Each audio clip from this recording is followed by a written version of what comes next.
السلام عليكم ورحمة الله وبركاته. أهلا بكم في الحلقة الثامنة من بودكاست فذكر. النهاردة هنتكلم عن حاجة جميلة جدا، حاجة لو فهمناها وطبقناها حياتنا هتتغير 180 درجة، ودي أعلى درجات الإيمان. طيب إيه هي؟ إيه الإحسان؟ وقبل ما نبدأ ما تنسوش اللايك والشير عشان الفيديو يوصل لغيرك، فالدل على الخير كفاعله. استنوا، ما تنسوش تصلوا على النبي في قلوبكم في الكومنتات قبل ما نبدأ. يلا بينا نبدأ على بركة الله.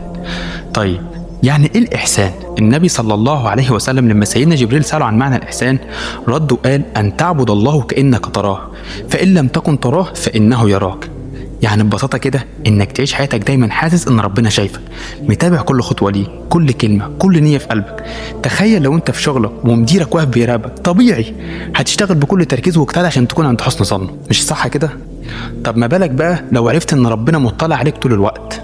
فالإحسان مش بس في الصلاة والذكر، ده في كل حاجة بتعملها في حياتك، في شغلك، في تعاملك مع أهلك، مع أصحابك، حتى مع اللي بتقابلهم صدفة في يومك.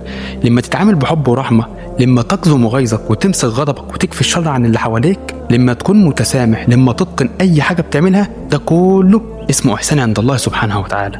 ربنا قال في القرآن: إن الله مع الذين اتقوا والذين هم محسنون.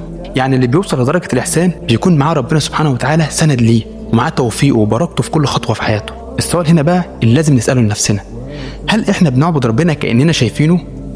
ولا صلاتنا سريعة وذكرنا ده مجرد كلام؟ بنتعامل مع الناس أو أهلنا إزاي وبأي طريقة؟ لازم نسأل نفسنا السؤال ده ونراجع نفسنا كويس في النقطة دي. لو عايز توصل للإحسان بجد، ابدأ من النهاردة. خليك حاسس برقابة ربنا ليك، وحسن عبادتك وتعاملك مع اللي حواليك، وخلي شعارك دايما: ربنا شايفني، فهل أنا محسن عند الله؟ اللهم اجعلنا من المحسنين وارزقنا الإحسان في القول والعمل، وأعنا على عبادتك كأننا نراك، فإن لم نكن نراك فإنك ترانا ومطلع علينا يا رب العالمين. وبكده نكون وصلنا لنهاية حلقتنا النهاردة. أشوفكم في الحلقة الجاية بإذن الله تعالى. دمتم في رعاية الله. كان معكم أحمد رفعت من بودكاست فذكر، والسلام عليكم ورحمة الله وبركاته.